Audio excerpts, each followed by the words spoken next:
In the name of Allah, the most gracious, the most merciful. All praise is due to Allah, Lord of the worlds. There is one night in Ramadan that can completely rewrite your destiny forever. A single night more powerful than 83 years of worship. This is Laylatul Qadr, the night of divine decree. The night the Quran first descended from the heavens. On this night, angels descend carrying Allah's commands for the coming year.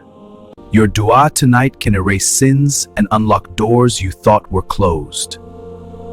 Your pain, your delay, your silent struggles can end on this night.